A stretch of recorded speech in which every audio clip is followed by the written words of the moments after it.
안녕하세요. 이제 자식들이 다 장성하여 낙이라곤 손주들을 보는 것과 이 채널의 사연들을 접하는 것이 유일한 낙인 60대 여성이에요. 60 넘은 인생을 살아오면서 많은 일을 겪기도 하고 좋은 일을 겪기도 했었어요. 오늘은 그 중에 제 인생 가장 어이없었던 일을 얘기해보면 어떨까 싶어 아들의 컴퓨터를 켰어요.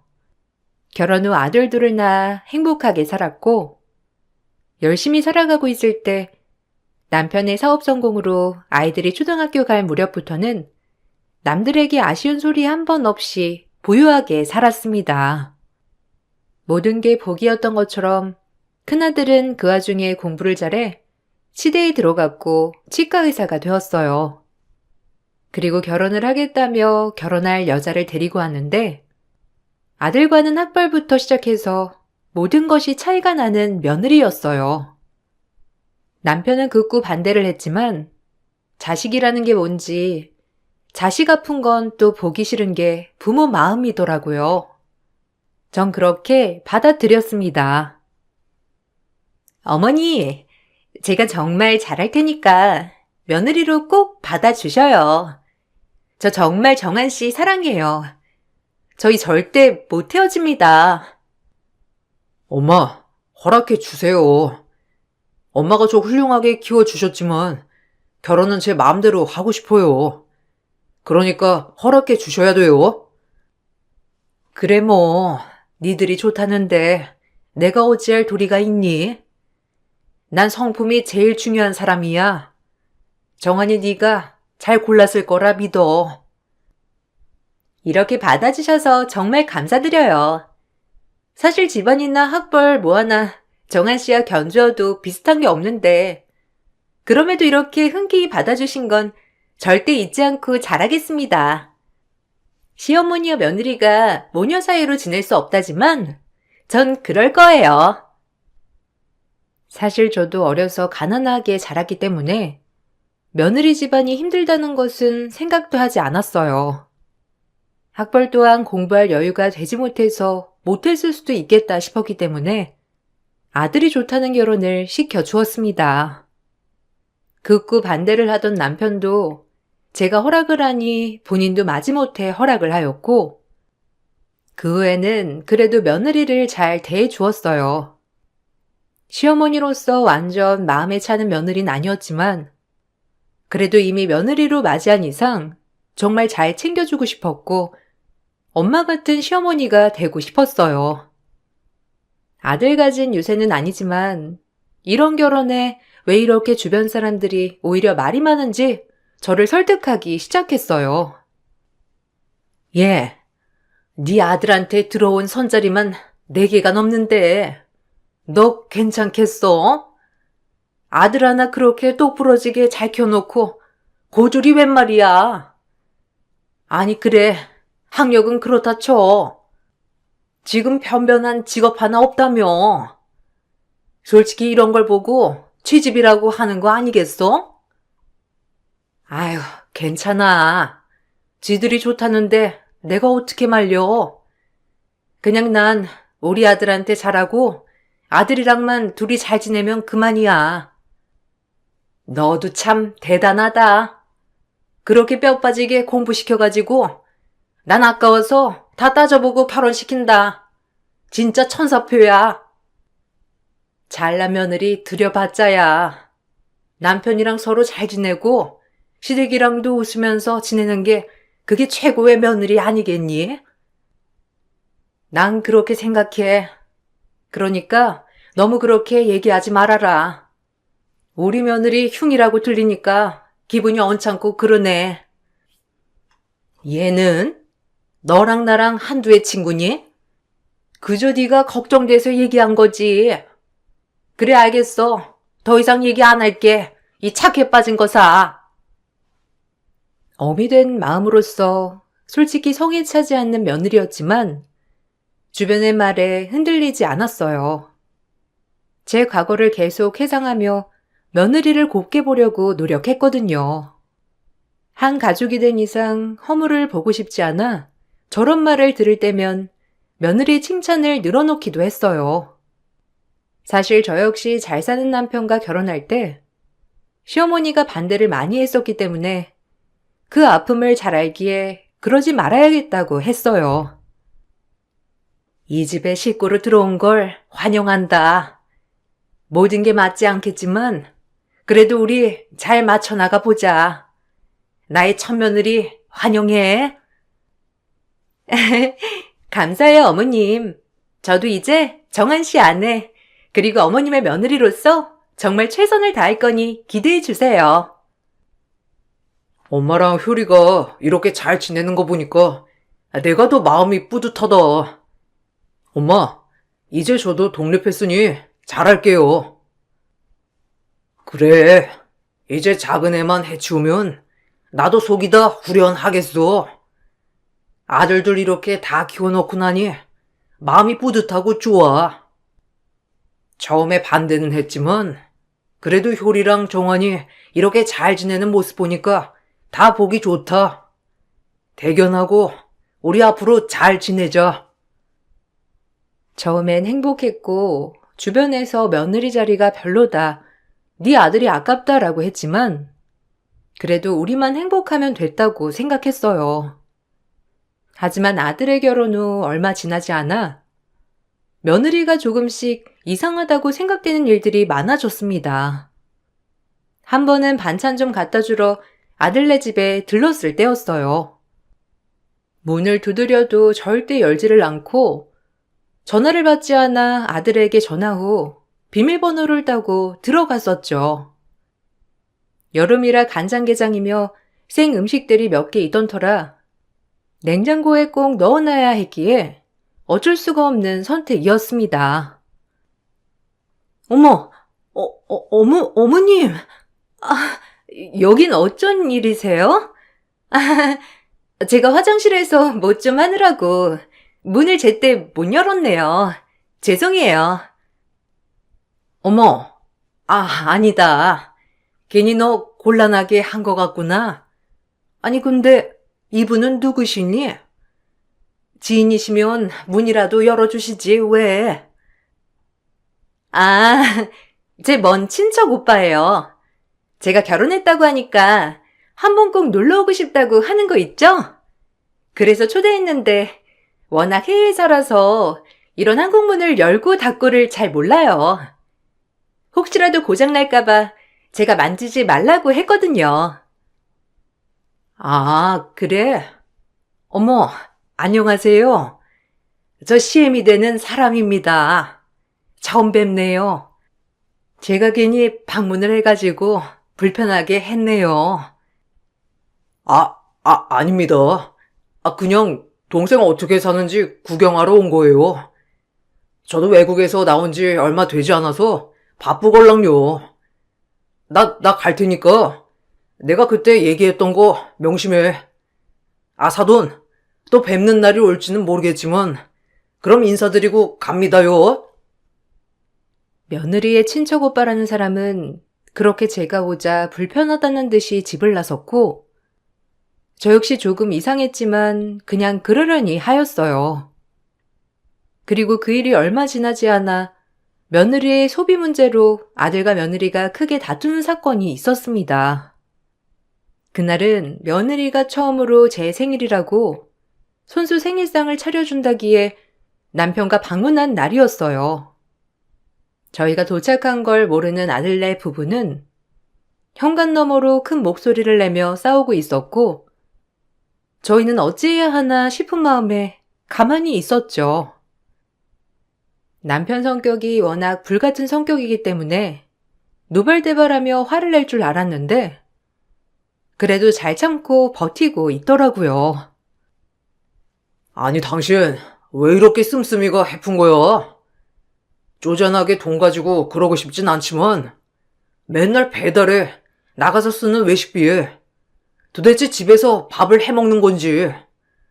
솔직히 집에만 있는데도 이렇게 생활비를 많이 쓰는 게 말이 안 되잖아. 그리고 맨날 신상옷, 신상백, 신상향수. 정말 이해 안 가거든? 앞으로 카드 한도 줄일 거니까 그리 알아. 이건 아닌 것 같아. 당신 쪼잔하게 이럴래? 남들이 보면 웃어. 내가 뭘 얼마나 쓴다고. 아니 그리고 의사 사모 유집이라는 게 있지. 그래서 내가 당신 엄마 생일상도 차려준다잖아. 이런 건 고마워할 생각도 안 하고 그저 내 씀씀이 탓만 하지? 나 같은 며느리가 어디 있는 줄 알아?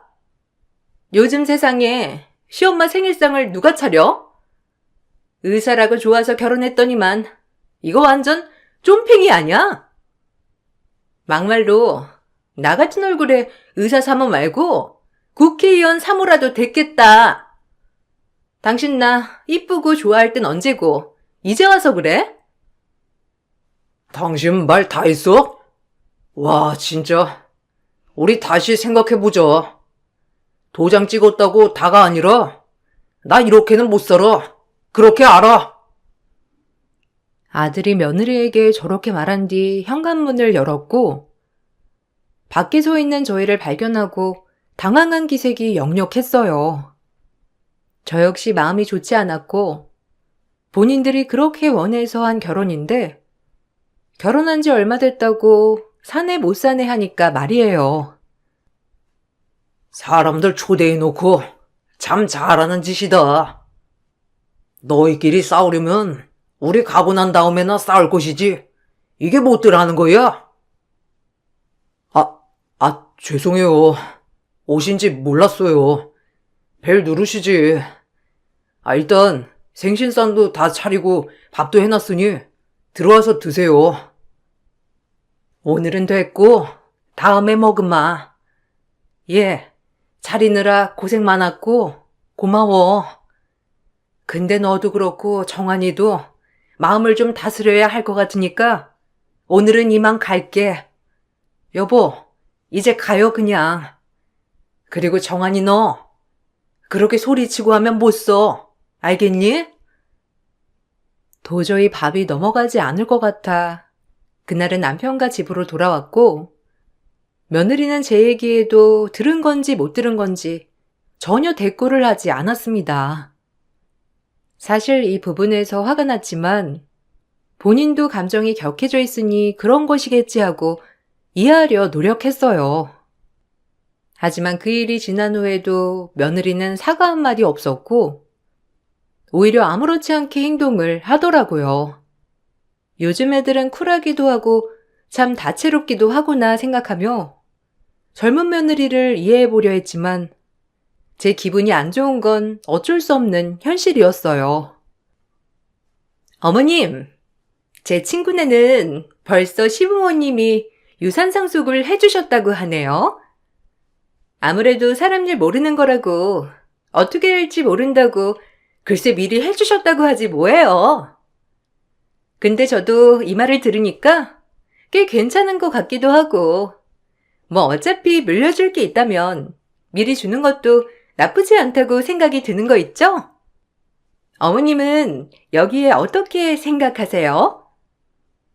집안마다 가풍도 다르고 분위기도 다르니 뭐 그 집은 그 집인가 보다 라고 생각이 들지. 그거 말고 뭐가 있겠니? 아유, 우리 어머님 너무 순진하셔가지고 제가 무슨 말 하는지 잘 모르신다니까. 정한 씨가 맞이기도 하고 솔직히 저도 언제까지 집에만 있을 수도 없고 사실 뭐 시작해보고 싶은 게 있는데 어머님, 아버님이 도와주시면 어떨까 해서요. 제가 잘 돼야 정한 씨가 잘 되는 거 아니겠어요? 사실상 정한 씨 도와주고 싶어서 일하고 싶은 건데 제 생각 어때요? 며느리는 저에게 가게를 차려달라고 요구하였고 사실 당황스러웠지만 가게를 차려줄 형편이 안 되는 건 아니었기 때문에 생각을 해본다고 하였어요. 남편은 버릇이 잘못 들었다며 길길이 날뛰었지만 그날 아들과 며느리의 싸움을 보고 온 터라 사실상 마음이 좋지 않았습니다. 차라리 며느리도 일을 하고 돈을 벌면 생활비로는 아들과 싸우지 않을까 싶은 마음이 있었거든요. 그래도 뭐라도 하면 정한이 들들 볶진 않겠죠. 우리가 차려줄 형편이 안 되는 것도 아니고 사실 여자가 매일 집에만 있는 것도 우울하긴 해요. 오죽하면 나한테 뭐라도 차려달라고 대놓고 그러겠어요? 그냥 조그만 가게 하나 내줍시다. 정신 상태들이 글러먹은 거지. 어디 가서 취직을 할 생각을 해야지. 뭐 지가 사장부터 해. 하여튼 속물이야 진짜. 아유, 그만해요. 그게 다 정한이 들볶이는 일이니까. 그냥 어쩌겠어. 둘이 결혼한 이상 잘 지내는 걸 바라봐야지. 모자란 놈. 어디 그런 여자를. 내가 당신 때문에 지금 엄청 참고 있는데 내 성질 알지? 나 한개 다다르면 나도 몰라. 남편은 불같은 성질에도 불구하고 아들과 며느리가 잘 지낼까 싶어 가게를 차려준다고 하였고 참 고마웠어요. 그렇게 네일아트 숍을 하고 싶다는 며느리에게 작은 상가를 얻어 가게를 차려주었고 며느리는 돈을 벌어서인지 활기가 차 보였습니다. 그리고 한동안 집에 자주 방문하며 여우짓을 떨어댔어요. 솔직히 모습을 보고 본인도 매일 집에만 있으니 우울해서 그동안 그런 거였구나 싶은 것이 안쓰러운 생각을 하게 되었고 며느리를 정말 딸처럼 생각하려고 많이 노력했어요. 어머님, 나중에 숍에 오셔서 네일도 받고 그러세요. 제가 어머님이니까 돈은 안 받고 특별히 아주 이쁘게 해드릴게요. 그래? 고마워. 며느리 잘 둔 덕에 손톱 하나 번쩍번쩍하고 다니겠네. 딸이 없어서 그런지 이런 거 받으러 딸이랑 같이 다니는 모녀 보면 너무 부러웠는데 며느리가 직접 해주니까 딸 가진 아줌마들 하나도 안 부럽네. 너무 좋은걸? 한동안 평화가 찾아오는가 싶었는데 며느리가 하도 네일아트를 받으러 오라길래 그날 네일아트를 받으러 갔고 또다시 며느리에게 실망하게 되는 날이었어요. 장사를 시작한 지 얼마나 됐다고 며느리는 서비스직임에도 본인 날을 주체 못하더라고요. 아휴, 아줌마. 어디서 행패해요? 네일아트가 까진 걸 나보고 어쩌라고 수리를 해달래? 막말로 설거지만 엄청 해대는 손인데 네일이 나만 나겠어요? 그건 감안하고 네일을 받으셔야지. 무슨 수리를 해달라고 뻔뻔하게 방문을 하셔? 아니 이틀 만에 네일아트가 벗겨졌는데 당연히 다른 데선 다 수리해줘요. 사장님이 이상한 거 아니에요? 뭐예요? 됐고. 아줌마 같은 사람 안 받으면 그만이야. 나가요. 바쁜데 수리는 무슨? 얼른 나가버려요. 제가 있든 말든 본인 마음대로 장사를 하는 며느리를 보고 정말 화가 나더라고요. 저런 마인드로 정말 뭘 할까 싶은 것이 남편의 말이 딱 맞아 떨어졌어요. 정신 상태가 글러먹은 것 같은 마음이 들면서 처음으로 며느리에게 화를 내게 되었습니다.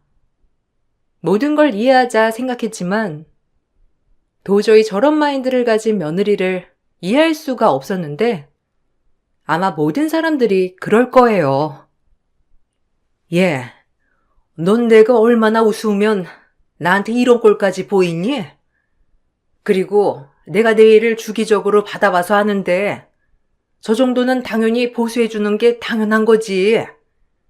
그렇게 네 맘대로 장사하려고 가게 차려달라고 한 거야? 너 정말 실망이다. 너한테 솔직히 실망한 게 한두 번은 아니었지만 이해해보려고 노력했고 그래도 정한이가 널 좋아하니까 참았어. 근데 너라네 이해 못하겠다. 어머님, 지금 가게 내줬다고 생색내는 거예요? 막말로 아버님이 차려준 거지 어머님 돈 아니잖아요. 어머님이나 저나 남편 잘 만나서 이렇게 호사 누리고 사는 거지. 누가 보면 어머님이 능력 꽤나 있어서 저한테 훈계하는 줄? 뭐야? 그래, 너 말 잘했다. 나 남편 잘 만나서 호사 누리고 사는 건 맞지만 너한테까지 이런 말 들을 정도는 아니거든? 우리 다신 보지 말자. 앞으로 우리 집 올 일 있으면 정한이만 오면 되니까 네 얼굴 다신 비추지 말란 말이야. 괘씸한 것. 며느리의 말대꾸에 입이 떡 벌어졌고 정말 상종 못하겠다 싶어 집으로 돌아왔어요. 놀란 마음 진정이 되지 않으면서 어떻게 해야 될지 모르겠더라고요. 온 식구들에게 당장 얘기해서 며느리를 요절내고 싶었지만 이성적으로 생각했고 이젠 며느리와 더 이상 크게 엮이지 말아야겠다고 생각했습니다.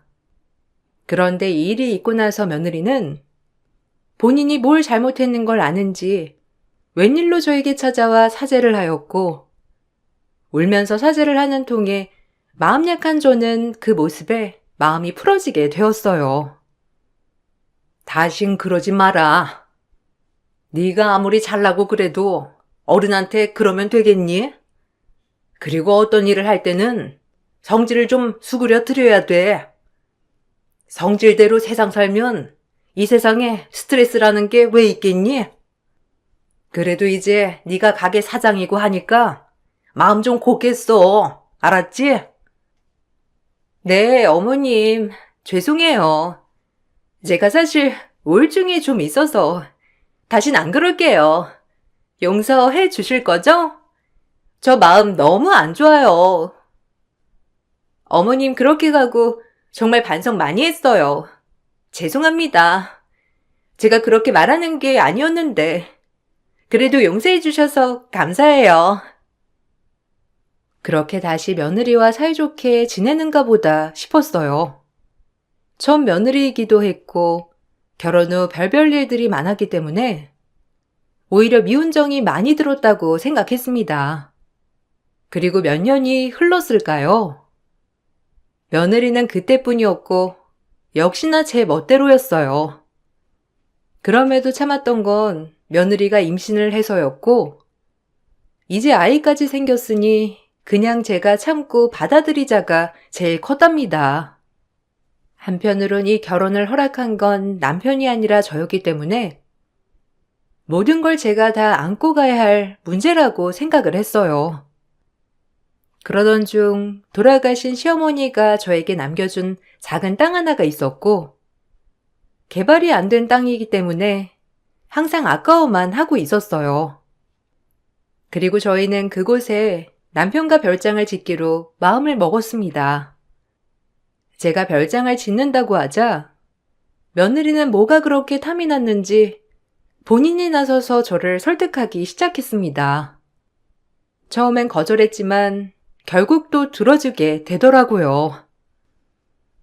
어머님, 지금 짓는 별장 저희 주시면 안 돼요?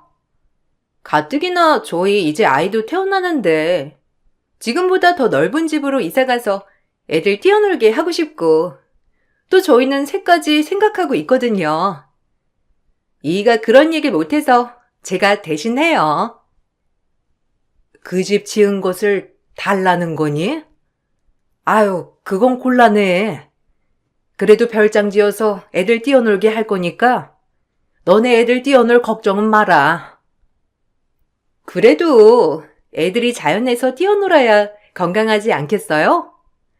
어머님 첫 손주이기도 하고 이도 아토피가 심해서 아무래도 나무도 많이 심는 그런 전원주택에서 사는 게 좋을 것 같은데 꼭 저만을 위해서 그런 거 아니에요. 부탁드려요. 생각은 해보마. 어차피 우리가 살려고 했던 집도 아니고 그저 별장 개념으로 지을 집이긴 한데 그래도 도시에 살다가 그런 한적한 곳에서 살 수 있겠니?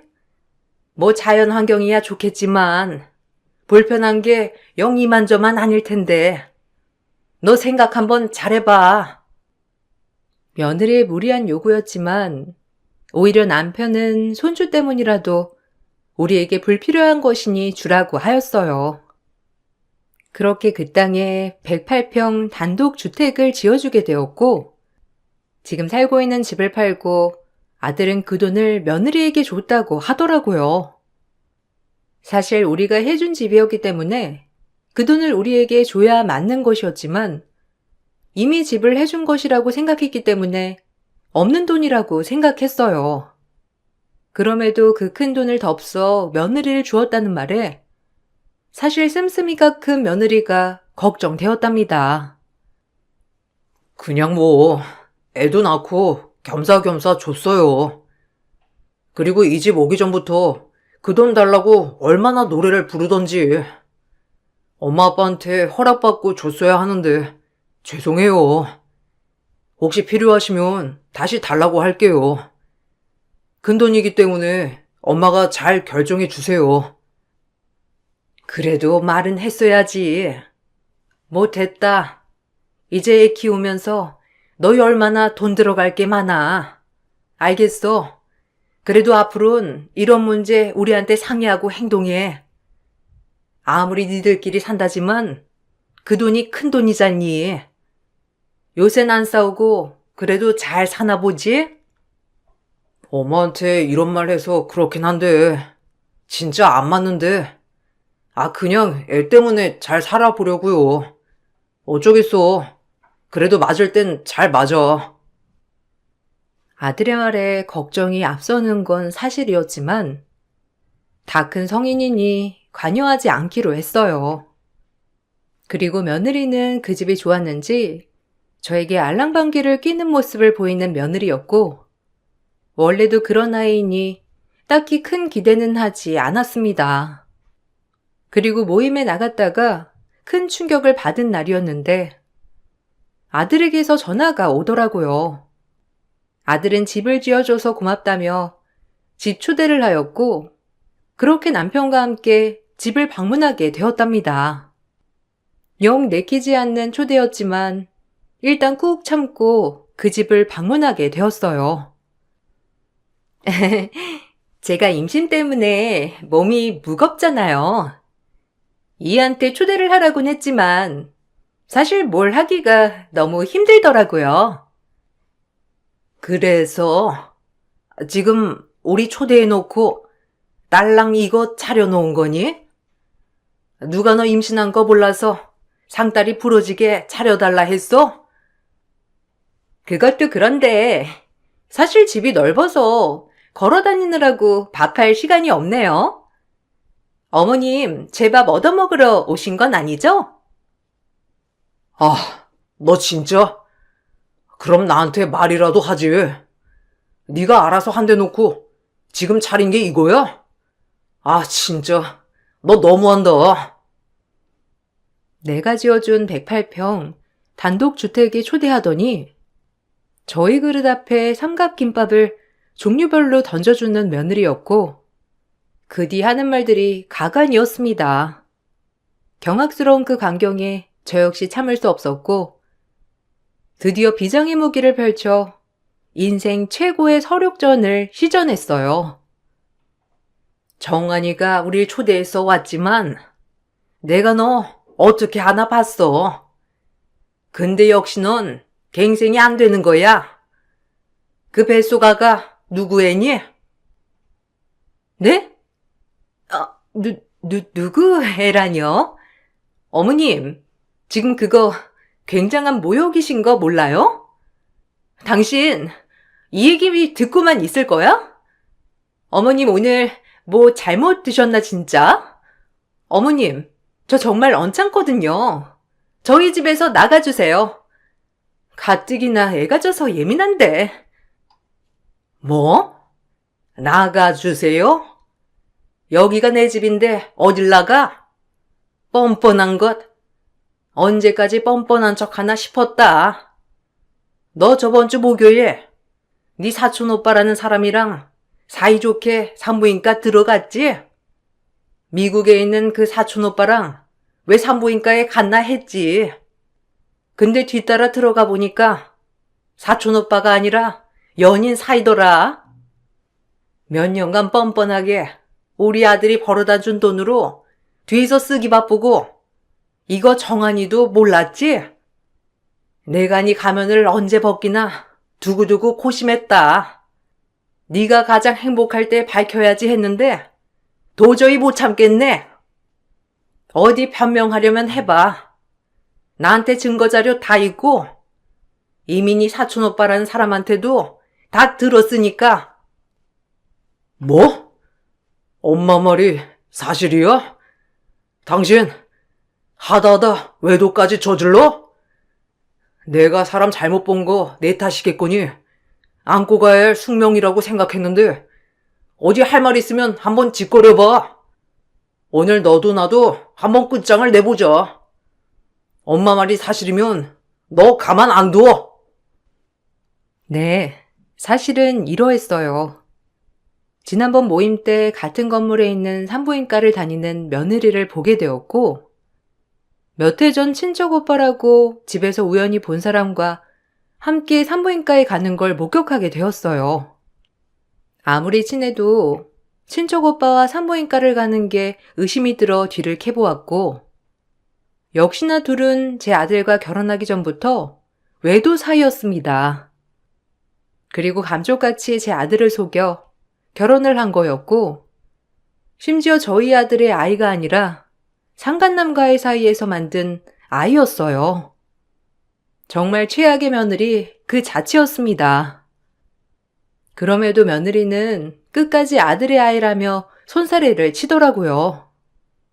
정말 뻔뻔함이 하늘을 찌르는 경지에 이르렀어요. 증거 있어요? 친척 오빠라니까 왜 이렇게 의심을 하는 거예요? 자기, 내가 말 안 했지? 사실 친척 오빠가 한국에 왔거든. 친척 오빠 같은 소리 안 해. 여보 자기겠지? 너 내가 가만히 있으니 가만히로 보이니? 학력 딸리고 집안 딸리는 거 그래도 우리 아들 좋아하는 마음은 진심이라고 생각하고 받아들여 줬더니만 이렇게 뒤통수를 쳐? 네가 아무리 개념 없는 막장 며느리라도 우리 아들이랑 잘 지내면 그만이라고 생각해서 충분히 참았어.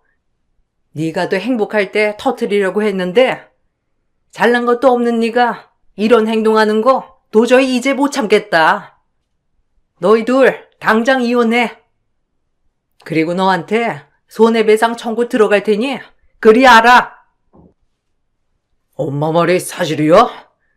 와 진짜 어이없네. 이혼하고 싶은 거 애가 줬다고 그렇게 발목 잡더니 결국 내 애도 아니었구나. 아, 내가 미쳤지. 애초에 너랑 결혼할 때부터 이혼하고 싶었어. 엄마 아빠한테 불효하기 싫어서 참았는데 나도 더 이상은 못 살아. 진작에 저걸 요절냈어야 했는데 내가 아주 돌을 닦는 심정으로 참았어.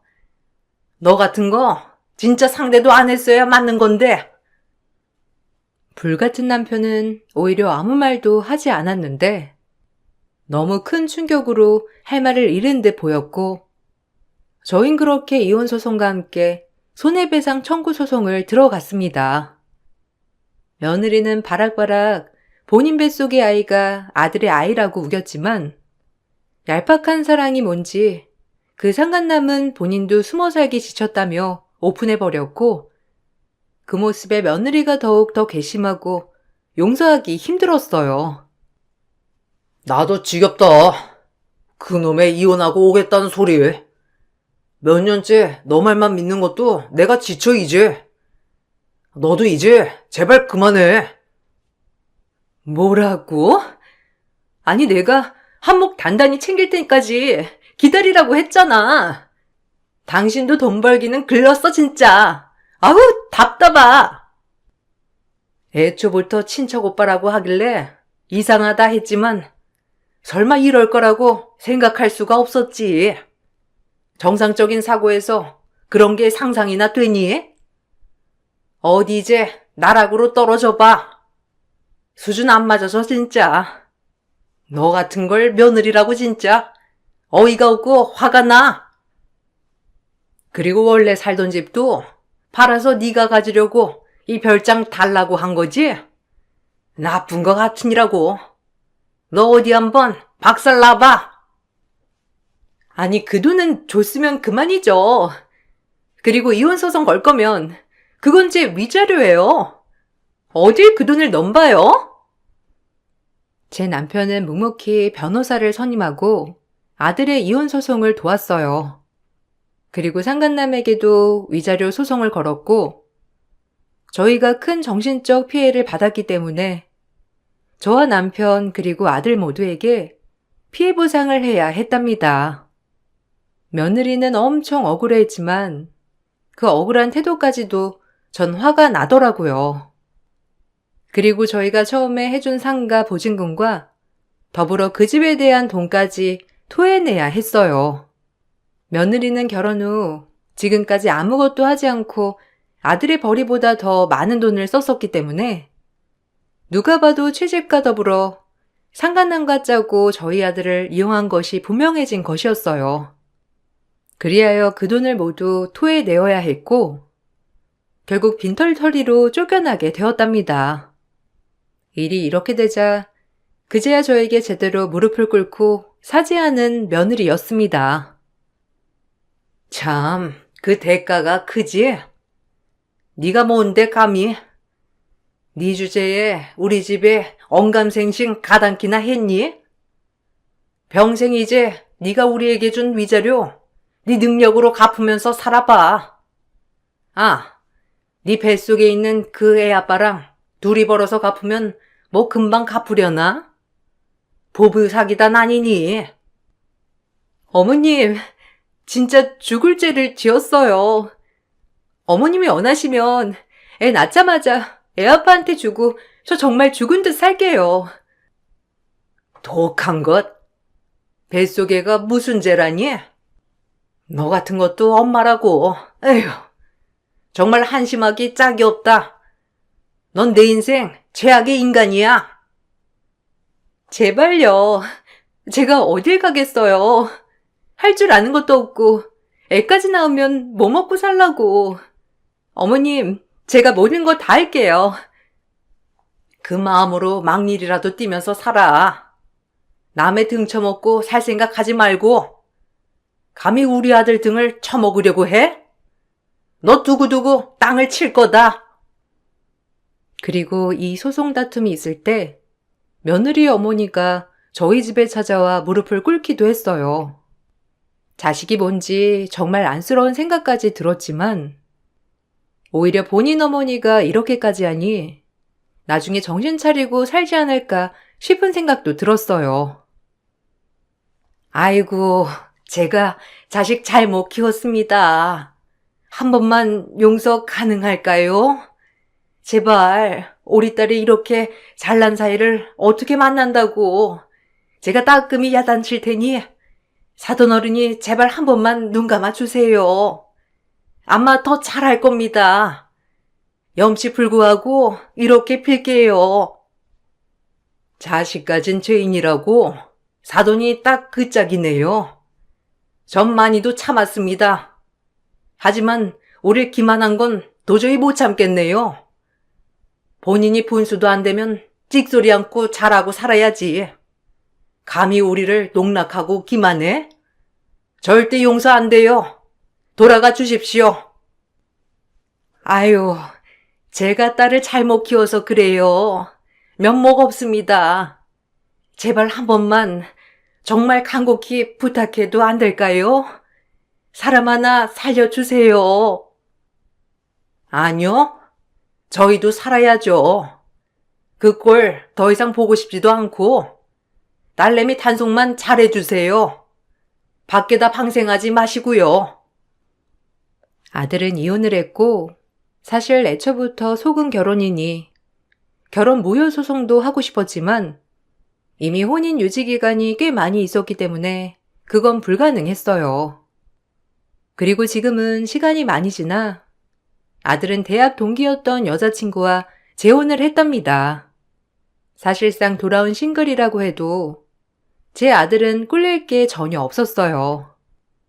새 며느리를 맞이할 때 괜히 앞으로는 그만 잘해줘야겠다 생각을 했지만 정말 착하고 지혜로운 며느리였기 때문에 그런 마음은 눈 녹듯 사라졌고 제가 지어준 집에서 그들은 신혼을 시작했어요. 아들은 그제야 마음의 평화를 찾은 듯 보였어요. 사실 이 상처를 겪고 얼마나 슬퍼할까 생각했지만 결혼 생활 중 하도 싸움이 많아서 그런지 오히려 홀가분해 보이기까지 했답니다. 그리고 지금은 손자와 손녀를 낳아주고 행복하게 잘 살고 있어요. 이 사건을 계기로 저도 생각하는 계기가 바뀌었고 오히려 가족의 소중함을 깨닫게 되었어요.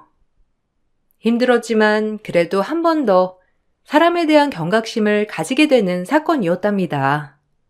이 글을 쓰면서도 그때 참 힘들었구나 라고 생각이 들어요. 하지만 앞으로 지금처럼 행복한 날만 기다리고 있다는 것을 알기에 웃으며 털어버릴 수도 있는 것이죠. 제 글을 읽어주셔서 감사합니다. 여기까지 이만 마치겠습니다. 안녕하세요.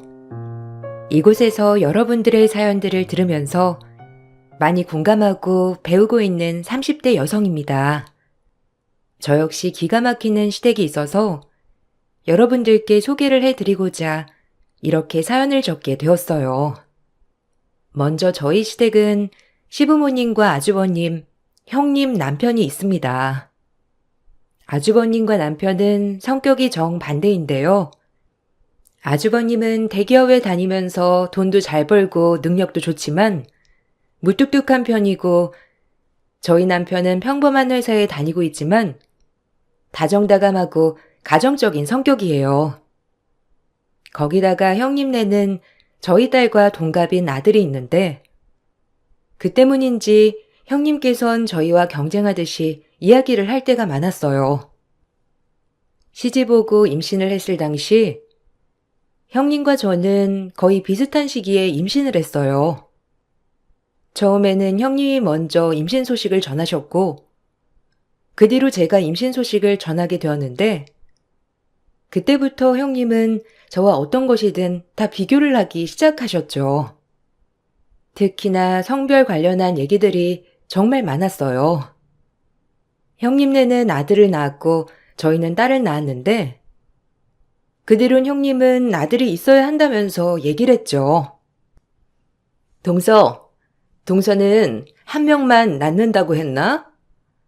그래도 아들 한 명은 있어야 하지 않겠어? 요즘은 딸 아들 구분 없이 낳는다곤 하지만 솔직히 어른들도 그렇고 다들 아들은 낳아야 한다고 생각할걸? 동서도 이제 딸 낳았으니 둘째 생각해야지. 내가 동서 둘째 낳는다고 하면 아들 어떻게 임신하는지 비법 알려줄게. 동서도 아들 낳고 싶지 않아? 나는 한 방에 아들 낳아서 뭐 속 시원하지만. 저는 딸도 괜찮은 것 같아요. 저랑 같은 성별이니까 줘야 좋죠. 어머님이나 아버님도 뭐 아들 꼭 낳아야 한다 이런 얘기도 없으시고 남편도 굳이 한 명 더 낳고 싶다는 생각도 안 하고요. 저희는 계획한 게 한 명이라서 딸 하나로 끝하려고요. 형님네는 계획 더 있으세요? 저희는 딸만 잘 키우려고 계획하고 있어요. 더 낳을 생각은 없어요. 왜? 아들은 있어야 한다니까? 동서가 지금은 딸이고 아들이고 별 생각 없어서 그렇지. 나중에는 아들이 든든하고 좋지. 다들 동서 눈치 보느라고 아들 낳자는 말 안 하는 거지. 마음속으로는 다 생각하고 있어. 뒤에서는 다들 둘째는 아들 낳았으면 좋겠다고 말할 거라니까. 나도 솔직히 성별 구분 없이 낳자 생각은 했는데 아들 낳고 보니까 은근 마음도 놓이고 편하더라고. 동서도 솔직히 마음속으로는 불편하잖아. 에이, 아니요. 저희는 딸이든 아들이든 상관없어요. 남편은 자기는 딸이면 충분하다고 하는걸요. 자기가 아들이라서 그런지 자녀는 딸을 낳고 싶다고 여러 번 얘기를 했었거든요. 어차피 둘째 생각도 없어가지고 괜찮아요. 저희는 그냥 딸 한 명만 잘 키우려고요. 요즘 그렇게 아들 하는 집 어디 있어요? 그것도 다 옛날 얘기죠. 형님네는 은근히 아들을 낳았다는 것을 저희에게 자랑하려고 했어요. 그렇지만 저희는 정말로 딸이든 아들이든 한 명만 낳아서 잘 기르자고 계획을 했기 때문에 그렇게 말을 했는데 형님은 그날 이후로도 저희와 비교를 하는 말들을 자주 했었죠. 형님은 아주버님이나 아들이 저희 남편이나 딸과 비교가 되는 것이 있기라도 하면 꼭 한마디씩 했어요. 그럴 때마다 기분이 좋진 않았지만 처음에는 그냥 대수롭지 않게 생각하고 넘어가곤 했습니다. 그렇지만 점점 그 정도가 지나치게 되었어요. 아유, 우리 둘째 아들은 막내라 그런지 애교가 남다르네. 저번에 너희 동네 음식점에서 밥 먹은 적이 있니? 거기서 내 친구가 너희 봤다고 나한테 말해주는데 영준이가 엄청 살뜰하게 가족들 챙긴다면서 말하더라. 내가 그 얘기 듣고 어깨가 으쓱했어. 어쩜 그렇게 다정하니? 네 시아버지도 무뚝뚝한 편이라 첫째도 무뚝뚝해서 닮았나 했거든. 막내도 그럴 줄 알았는데 막내는 다정해서 다행인 것 같네. 그때 보셨구나. 남편이 다정한 편이긴 한 것 같아요. 좀 섬세한 게 있어요. 저번에 그냥 스쳐 지나가듯이 뭐 먹고 싶다고 한 적이 있는데 바로 다음날 사온 거 있죠? 그런 것 보면 다정하기도 하고 섬세하기도 하고 솔직히 남자들은 그런 거 잘 못 챙길 때도 많잖아요. 그런데 남편은 항상 늘 저나 딸이나 뭐 원하는 거 있으면 말 안 해도 다 알아서 챙겨주더라고요. 그래, 영준이가 좀 그런 면이 있어. 그래서 어릴 적부터 섬세하단 말 많이 들었지. 아무래도 우리 집은 아들만 있다 보니까 무뚝뚝하고 딱딱한 분위기라고 많이 생각하는데 옛 어른들 하는 말 틀린 거 하나 없다. 하나가 무뚝뚝하면 딸 같은 아들 한 명은 있다잖니. 그네는 무뚝뚝한데 막내는 그래도 섬세하고 감수성도 풍부하고 그런 것 같아. 에이, 어머님, 그걸 어떻게 다정이라고 말해요? 그 정도는 저희 남편도 다 하죠. 그냥 밖에서 그렇게 티나게 그렇지 않는 거지. 좀 그런 거 보면 다 쇼인도 같고 좋게 안 보이던데? 원래 밖에서 오버하면서 잘하는 사람들이 뒤로는 딴 사람 만나고 그런다잖아요. 그게 다 찔려가지고 그러는 거라고 하던데? 동서는 그런 생각은 안 해봤나 봐? 사람이 바쁘고 그러다 보면 살짝 무신경해질 수도 있는 거지. 난 그래도 남편 돈도 잘 벌고 그것만으로도 가정적이라고 생각하는데 동서네 남편이야 시간도 여유롭고 한가하잖아. 그러니까 좀 더 가정에 신경 쓸 수 있는 거지. 우리 남편도 한가 있으면 그러고도 남았지. 네? 형님, 저희 남편은 원래 좀 다정한 편이에요. 뒤에서 딴짓하고 그럴 시간도 없고 가정에 시간 쓰느라고 바쁜데 왜 그렇게 말씀을... 전 그냥 어머님 친구분께서 남편 다정하다고 칭찬하셨다고 하시길래 그렇게 말씀드린 건데 형님이 그렇게 말씀을 하시니 제가 할 말이 없네요. 동서, 왜 그래? 화났어? 그냥 말만 해본 거야. 솔직히 내 주변에서는 가족한테 잘하는 사람들이 다 뒤에서는 딴짓하고 있어가지고 그냥 해본 말이지 뭐. 동서도 항상 얘기하잖아. 다른 사람들한테도 다 친절하게 잘해준다고. 우리 남편처럼 무뚝뚝한 사람은 뚝심이 있어가지고 뒤에서 딴짓 안 하겠지만 도련님은 이 사람 저 사람 다 좋아하니까. 형님은 남편이 다정하다는 말을 들었을 때에도 원래 뒤에서 딴짓하는 사람들이 가정에 잘하는 거라면서 막말을 하곤 했습니다.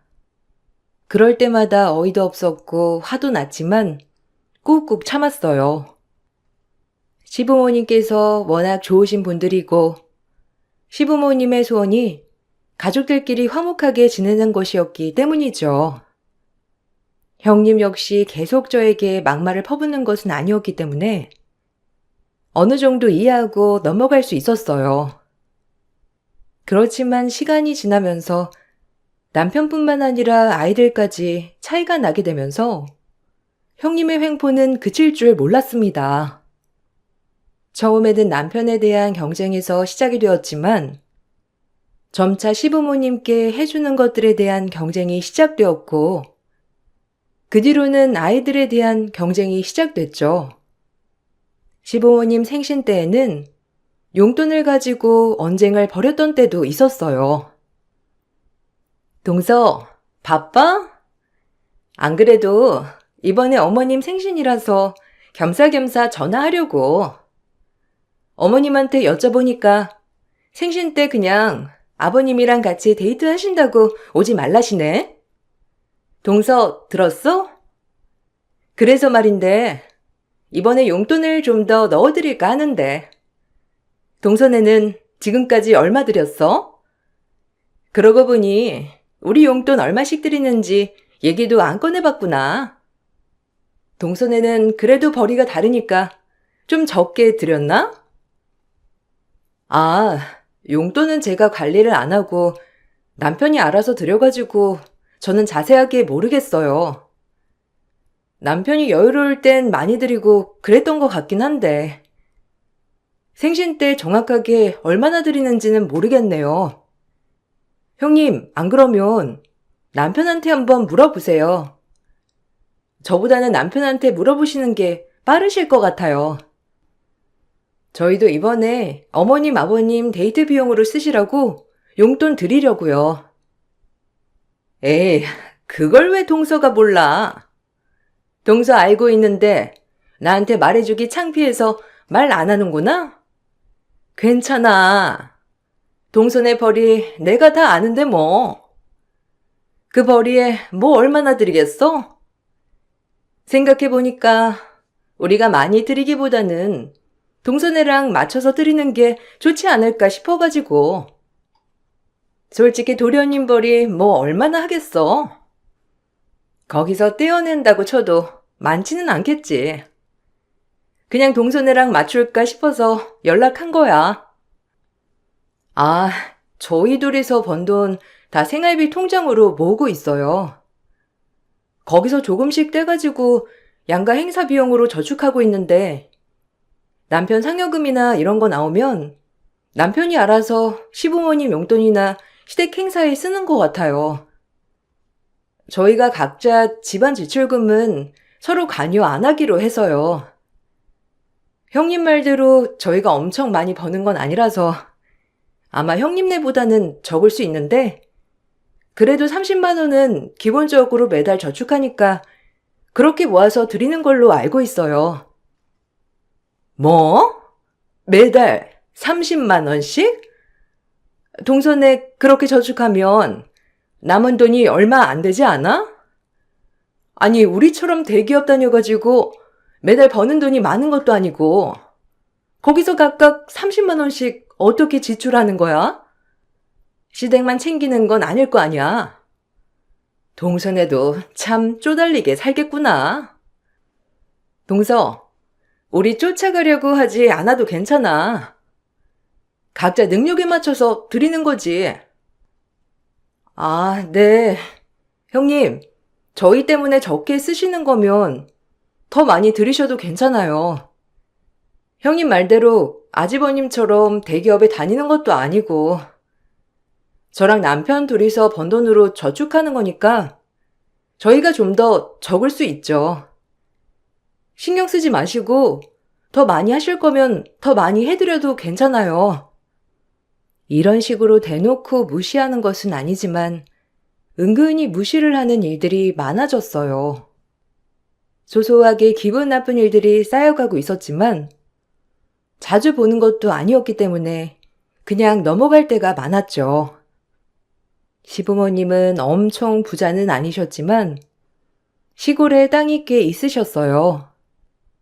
예전부터 나이 들면 시골에 집 지어서 살 거라며 자주 말씀을 하셨는데 어느 날부터인가 형님께서 그 땅에 대해서 물어보기 시작했어요. 전 왜 이렇게 관심을 갖나 싶었는데 제 핑계를 대면서 사업 구상을 그 땅에다가 하려고 했더라고요. 어머님, 그때 어머님이 자주 말씀하셨던 시골 땅 있잖아요. 거기 아직 있어요? 지금은 뭐 하고 있어요? 한번 보여주신다고 했는데 아직까지 어머님이 안 보여주셔서 동서가 엄청 궁금해 하더라고요. 저번에 커피 마시면서 얘기 나눴는데 어머님 노후에 그 땅에 집 지어서 살기로 했다면서 계속 얘기하길래 저도 생각나서 여쭤봐요. 아, 거기 지금 농사 짓고 있어. 그냥 아는 사람 농사 짓겠다고 해서 빌려줬어. 근데 거기는 왜? 우리 아직 여기에서 내려갈 생각은 안 하고 있는데 집도 안 지었고 아직 거기 농사도 그대로 짓고 있어가지고 우리가 가야 하나 싶기도 하더라고. 둘째야, 거기는 왜 물어봤니? 거기가 궁금한 거니? 다음에 시간 될 때 같이 가서 둘러보자. 네? 아니에요. 그냥 지나가는 말로 형님한테 말 꺼내던 건데 형님께서 이렇게 말씀하실 줄은 몰랐네요. 어머님, 저 별 뜻 없이 말한 거예요. 어머님 집 지으신다고 해서 저번에 리모델링 하는 얘기 꺼내다가 갑자기 생각나가지고 말 꺼낸 거예요. 동서, 왜 아닌 척해? 동서 어머님네 땅 엄청 궁금해했잖아. 그래서 나랑 그때 커피 마실 때도 그 얘기 꺼낸 거 아니었어? 아무튼 어머님 거기 계속 농사 지을 거래요? 아니 저번에 동서가 얘기 꺼내게 된 계기가 사업 때문이었거든요. 동서가 하고 싶은 사업이 있는데 장소가 마땅치 않아서 거기 땅 빌렸으면 좋지 않을까 싶었던 것 같아요. 어머, 그러니? 그래. 그냥 그 땅 내버려 두는 것보다는 사업하고 싶은 사람이 쓰는 것도 나쁘지 않지. 괜찮다, 둘째야. 안 그래도 너희 맞벌이 하느라고 힘들고 그런데 우리가 도움이 되면 더 좋지. 그래, 둘째가 하고 싶은 사업은 어떤 건데? 나한테 잘 말해주면 너네 시아버지한테도 내가 잘 말해주마. 어려워하지 말고 너희가 하고 싶은 게 있으면 언제든지 말하렴. 어머, 진짜요, 어머님? 저 그러면 어머님네 시골 땅이요. 동서도 사업하고 싶다고 하는데 그거 제가 맡아서 하면 안 되나요? 솔직히 동서 지금 일도 하고 있는데 사업까지 하려고 하면 피곤하고 힘들잖아요. 안 그래도 동서 월급 때문에 고민일 것 같아가지고 바로 사업 시작하기보다는 제가 어느 정도 키워놓고 동서 보고 하라고 하는 게 좋죠.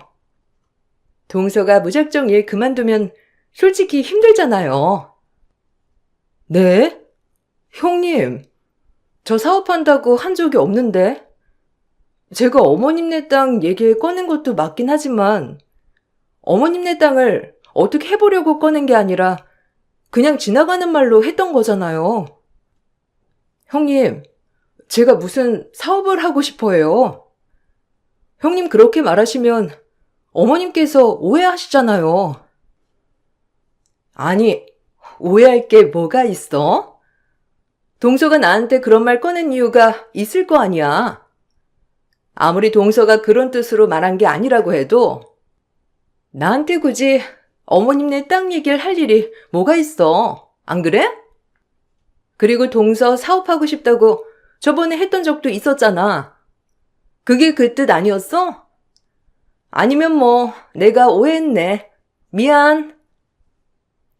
형님께서는 멋대로 제 말을 짜집어서 얘기를 하셨고, 그러다 보니 가족 간에 오해가 생기게 되는 일들도 많았죠.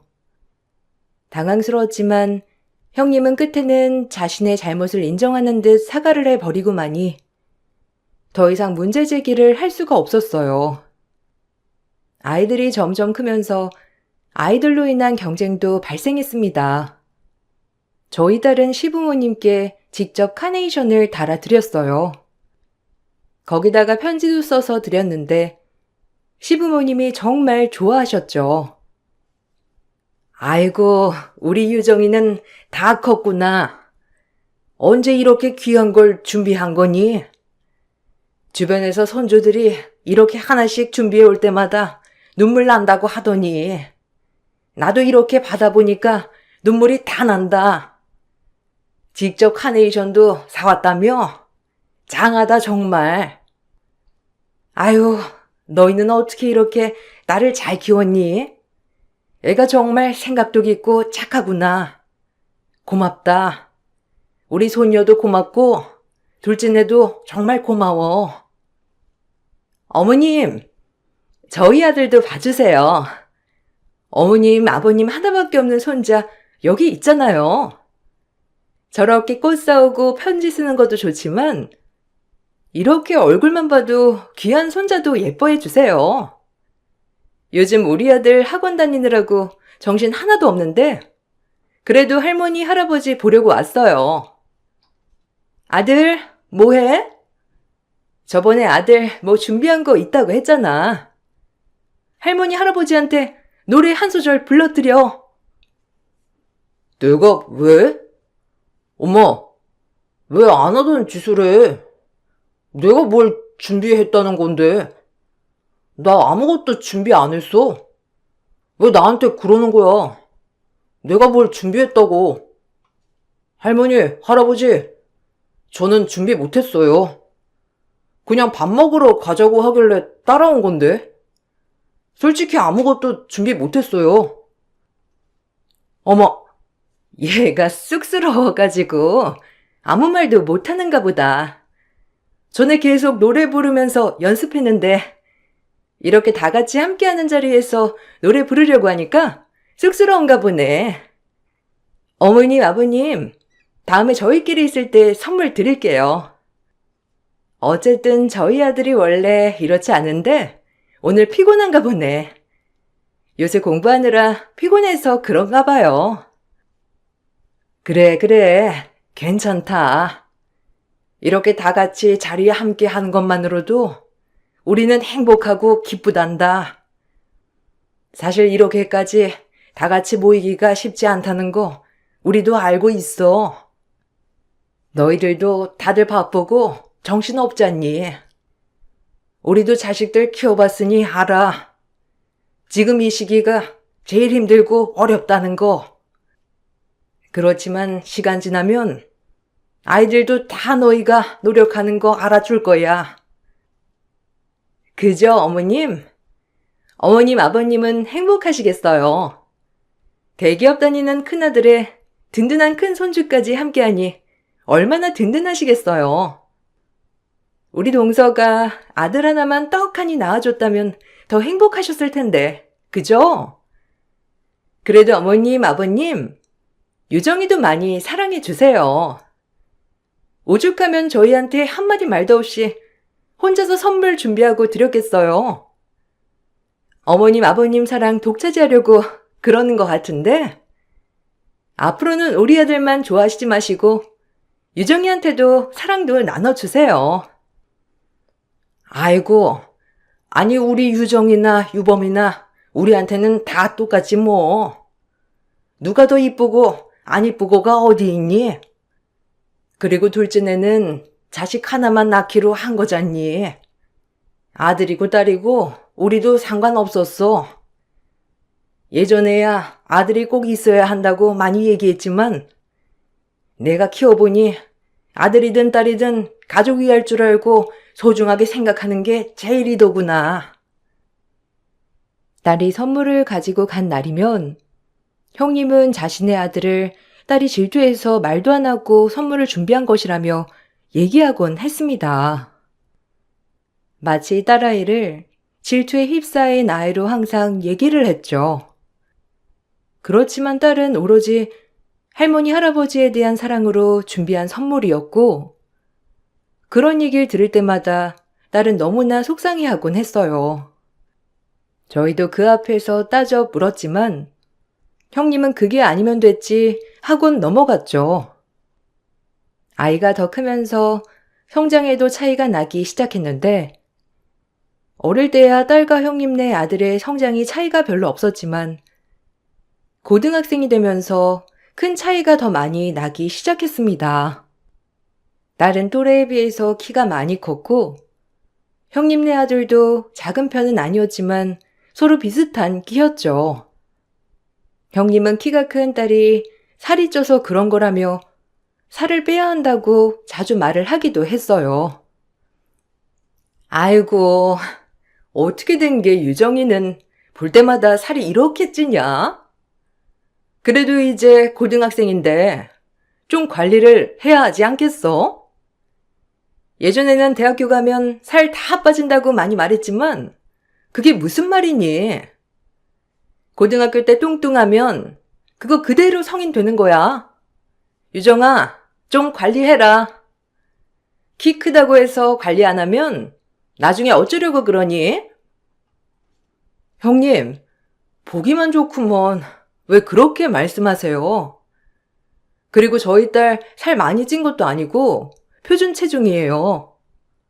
키도 저 정도면 또래보다 크고 주변에서는 어떻게 키가 저렇게 컸냐면서 말하는데 형님만 매번 딸 살쪘다고 하시잖아요.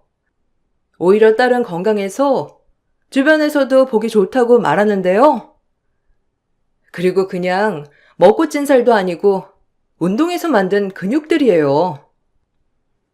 에이, 무슨 저게 근육이야? 근육이면 몸이 탄탄해야지.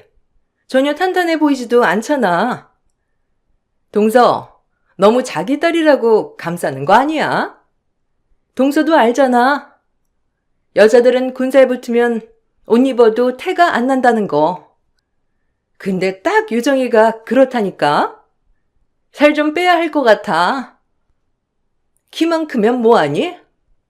덩치도 같이 커지고 있는데 저렇게 그냥 두다가는 나중에 빼기 힘들다니까? 형님, 저 정도면 정말 보기 좋은 거예요. 살집이 있는 편이라고 하기도 어렵고요. 그래도 예민한 시기인데 형님 자꾸 볼 때마다 살 빼라고 하시면 저희 애도 상처받아요. 안 그래도 운동 열심히 하고 있는데 그렇게 말씀하시면 안 되죠. 형님, 저희 딸 걱정하지 마시고 형님은 형님 아들 챙기세요. 뭐? 동서 우리 아들 키 작다고 지금 무시하는 거야? 우리 아들이 뭐가 모자라서? 저 정도면 키도 크고 수업도 잘 듣고 훌륭한데? 그리고 동선의 딸은 솔직히 덩치가 너무 크잖아. 우리 아들도 한 덩치 하는데 거의 비슷할 지경인데. 동서 은근히 우리 아들 키 작다고 말하네. 동서 계속 그렇게 말하면 나도 서운해. 형님은 매번 저희 딸아이를 지적했지만 제가 반대를 한다고 형님의 아들에 대해서 언급을 하는 날에는 형님은 더 예민하게 반응을 했죠. 자신이 그렇게 무시하는 건 되면서 남들이 그런 말을 할 때는 용서하지 못한다는 형님을 보면서 이런 게 내로남불이구나 생각을 했었어요. 매번 마주칠 때마다 속을 긁어놓는 형님 때문에 저희는 형님과의 만남을 피했고 시댁에서도 저희와 형님이 껄끄럽다는 걸 어느 정도 알고 계셨어요. 그렇지만 시부모님은 서로 오해를 풀고 잘 지내길 원하셨고 그런 와중에 시댁 모임을 갖게 되었답니다. 시부모님의 마음을 알고 있었기 때문에 저는 그날만이라도 조용히 넘어가자 생각을 했었어요. 딸 역시 그날 분위기를 풀어보겠다며 저와 일찍 와서 이것저것 열심히 도와주기도 했죠. 같이 음식을 차리다가 저는 회사 일 때문에 잠시 밖에 나가 업무를 처리하게 되었어요. 빨리 처리를 하고 집으로 돌아오고 나니 딸이 엉엉 울면서 있더라고요. 상황을 들어보니까 딸은 거의 1시간 동안 형님께 혼인하고 있는 상황이었어요. 야, 네가 왜 우니? 네가 잘못해놓고서는 도대체 왜 우는 거야? 그렇게 울기만 하면 문제가 해결된다고 하지? 아니, 어디서 눈물바람이야? 당장 뚝 안 그칠래? 내가 잘못 안 한 거에 대해서 혼냈니? 네가 잘못한 거에 대해서 혼낸 거잖아. 사과만 하면 끝이야? 고생해서 밥상 차려놨더니만 네가 억지로 상다리 부셔넣은 거 아니야? 아니에요. 큰엄마, 제가 그렇게 한 거 아니에요. 그냥 살짝 손 얹었을 뿐인데 갑자기 다리가 부서진 거예요. 제가 그렇게 하려고 한 건 아니었는데 아마 실수했던 것 같아요. 죄송해요. 애쓰기 준비하셨던 건데 제가 망치게 해드려서 정말 죄송해요. 근데 제가 진짜 상다리 부러뜨리려고 한 건 아니었어요. 그냥 음식만 살짝 올려뒀는데 갑자기 무너진 거예요. 예, 너는 실수라고 하면 그냥 끝이야? 음식을 이렇게 다 엉망으로 만들어 놓고서는 어디서 실수라고 그냥 지나가려고 해? 안 그래도 내가 너 좀 혼 좀 내려고 했다. 어떻게 어른이 말하는데 꼬박꼬박 말 듣고 해. 그리고 너는 꼭 시댁 행사만 있으면 네가 나서서 도와준다 어쩐다 하니? 그런 것도 너희 사촌끼리 어느 정도 말을 내서 맞춰야 하는 거 아니야? 네가 우리 아들을 무시하니까 이런 거지. 형님, 그런 거 아니에요. 딸은 그냥 저 도와주려고 같이 온 것뿐이고, 그리고 도와주는 걸로 어떻게 사촌끼리 맞추고 그래요. 형님이야말로 너무하시네요. 일부러 그런 것도 아니고 저희 딸이 실수로 그랬다고 계속 말하잖아요. 그 말 다 듣고서도 용서 못한다 어쩐다 말씀하시면 저희 딸이 뭐라고 얘기하나요? 그래, 큰애야. 유정이가 일부러 그런 것도 아니고 우리 집 물품들이 다들 이렇게 그대로 잘 있잖니. 넘어진 음식은 그냥 처리하고 나머지를 우리 잘 먹으면 된다. 네가 고생한 건 알겠지만 그렇다고 해서 작은 애가 아무것도 안 한 것도 아니고 옆에서 더 도와주려고 했잖니. 그리고 우리 집 상이 약해서 그런 거야. 이렇게 쉽게 부러질 거였으면 진작에 부러지고도 남았지. 아니, 제가 왜 그만해요? 제가 그래도 어렵게 음식 장만해가지고 상 차리려고 하는 건데 고작 와서 음식 쪼르륵 갖다 놓기만 해놓고선 음식 다 망치고 제가 화가 안 내게 생겼어요? 이제 밥 먹을 시간도 없는데 어떻게 해요? 하여간 헛똑똑이라니까. 지 엄마 닮아서 제대로 하는 게 없어 진짜. 형님은 아이 앞에서 노발대발 화를 내셨고 옆에서 말려봤지만 끝나지 않았어요. 그러다 딸이 펑펑 눈물을 쏟아내다가 형님의 마지막 말을 듣고서는 도저히 안 되겠는지 눈물을 그치고 화를 내기 시작했어요. 처음 어른들에게 소리를 치는 딸아이를 보면서 놀라기도 했지만 얼마나 쌓인 게 많았으면 하는 생각에 안타깝기도 했습니다. 큰엄마, 말씀 다 하셨어요? 솔직히 지금까지 우리 엄마 육보인 거 저 어른이니까 다 참았어요. 근데 큰엄마 왜 자꾸 저희 집 무시해요? 다른 건 몰라도 저희 집 무시하는 건 저 못 참습니다. 큰엄마 지금까지 항상 그래왔던 거 저 다 밝힐 거예요. 뭐? 네가 못 참으면 어쩔 거니? 이것 봐. 앞에서는 착한 척, 온갖 척질은 다 하더니만 뒤에서는 그렇게 독한 마음을 먹고 있었던 거니? 정말 너 진짜 음흉한 애구나. 진짜 무섭다. 어머님, 아버님, 이거 보세요. 착하다고 소문난 소녀딸, 대가품한다고 독한 맘 품고 있는 것 좀 보세요. 이거 보고서도 어머님, 아버님 착한 손녀딸이라고 생각하시는 거예요? 큰엄마, 정말 그만하세요. 음흉하고 엉큼한 건 제가 아니고 큰엄마잖아요. 지금껏 큰엄마가 어떻게 해오셨는지 제가 그 증거 다 가지고 있어요. 큰엄마 실체 제가 다 밝혀드릴 테니까 각오하세요. 제가 나쁜 게 아니라 누가 나쁜 사람인지 다 보여드릴 거예요. 딸은 그동안 형님이 자신에게 한 욕들을 다 녹음을 하고 있었던 것이었죠.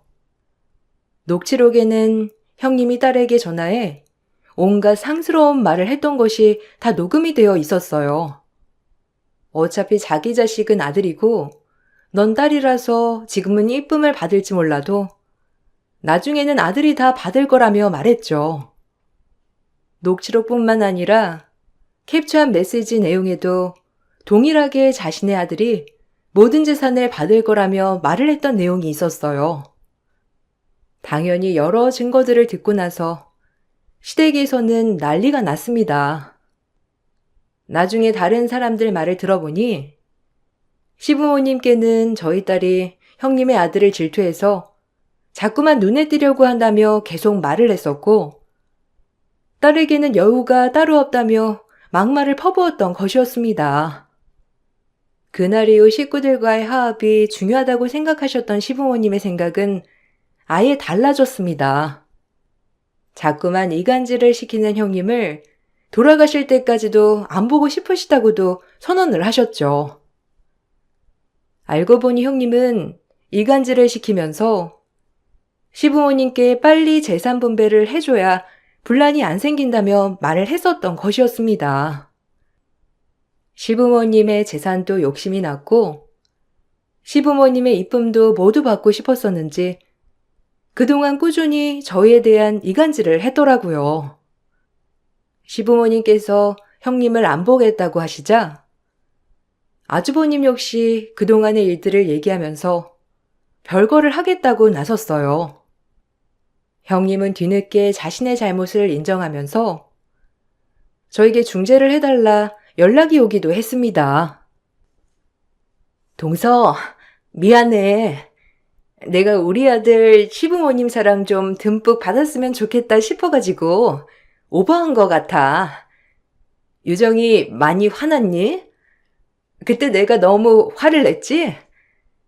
유정이가 알아서 척척 살갑게 하는 거 보고서는 우리 아들은 그렇지 않으니 부럽기도 하고 그랬어. 그래서 내가 돈 없는 짓을 했네. 정말 미안해. 내가 사과할게. 사과할 필요 없고요. 형님, 저 형님이랑 더 이상 할 얘기 없어요. 저희 딸도 상처 많이 받았고 저희도 더 이상 참을 수는 없겠더라고요. 형님, 그동안 저희한테 뭐라고 하실 때마다 솔직히 형님 성격이 그런가 보다 하고 넘어갔었거든요. 근데 형님이 저희랑 시부모님 관계를 멀어지게 하려고 하셨다는 걸 듣고 나니 정말 황당하고 어이없었네요. 거기다가 저희 딸한테 보낸 문자는 뭐고요. 저희 절대로 형님이랑 사과할 생각 없으니까 이렇게 전화하지 마세요. 동서, 정말 미안해. 내가 시부모님한테 잘 보이는 거에 눈이 멀어서 그랬어. 남편이고 자식이고 생각보다 내 마음대로 되는 게 없으니까 동선애는 알아서 잘하니 내가 그렇게 말하면 될 거라 생각했어. 미안해. 동서 용서해줘. 동선애랑 화해 안 하면 남편이 집에 들어올 생각도 하지 말래. 동서랑 화해하고 싶어. 형님, 저희가 형님이 화해하고 싶다고 해서 꼭 화해해야 하고 그렇지 않다고 해서 나쁘게 지내고 그래야 하나요? 지금껏 형님 멋대로 생각하고 얘기해버리는 바람에 저희도 난감하고 힘든 적 많았는데 그거 다 꾹 참고 화해할 만한 이유는 없을 것 같네요. 그리고 그동안 저희 딸에게 한 부당 대우와 욕들 다 증거도 있으니 형님 모욕죄로 고소해서 정신적 피해 보상도 요구할 테니 그런 줄 아세요. 아주버님은 형님이 저희에게 진심으로 사과하고 그 사과를 받아줬을 때 집으로 돌아오라고 하셨죠. 그 때문인지 형님은 저희에게 바로 사과를 했지만 저희는 받아주지 않았습니다. 딸은 형님의 지속적인 괄시와 구박으로 자존감도 많이 떨어진 상태고 그날도 제가 없는 상태에서 형님에게 1시간 가까이 야단을 받고 정신과 약을 복용할 정도로 피해를 크게 입었어요. 남편은 모든 증거를 토대로 형님을 고소했고 위자료 또한 받아냈습니다. 이전의 일들이 많이 쌓이게 되면서 저희도 너무나 힘든 시간을 보냈었거든요. 거기다가 저희 앞에서 한 것뿐만 아니라 뒤에서도 이간질을 시켰다는 것이 정말 충격적이었어요. 그렇게 형님은 아주버님과 별거를 시작했습니다. 남을 헐뜯어 끌어내려고 했던 것이 오히려 자신의 자리를 끌어내리게 했던 것이었죠. 저희는 딸의 상처를 치유하기 위해서 저희 식구들끼리 시간을 많이 보내고 있어요. 남편과 딸과 함께 여행도 많이 다니면서 가족들과의 시간을 보내고 힐링을 하고 있습니다. 딸도 큰엄마에게 받았던 이유 없는 미움으로 상처를 입었던 것들이 조금씩 회복되고 있답니다. 계속해서 형님이 연락을 해오고 있지만 결코 받아주지 않고 있어요. 충분히 반성했다면서 미안하다는 말을 하고 있는 형님이지만 인성 쉽게 변하지 않기 때문에 번호도 차단하고 시댁 행사가 있을 땐 아주버님만 간간히 뵙고 있어요. 시댁에 이간질하는 사람이 빠지니 불화도 줄고 평화가 찾아온 것 같습니다. 저의 긴 사연 들어주셔서 감사드립니다. 여러분들도 가족들과 행복하고 귀중한 시간 많이 보내시길 바랄게요.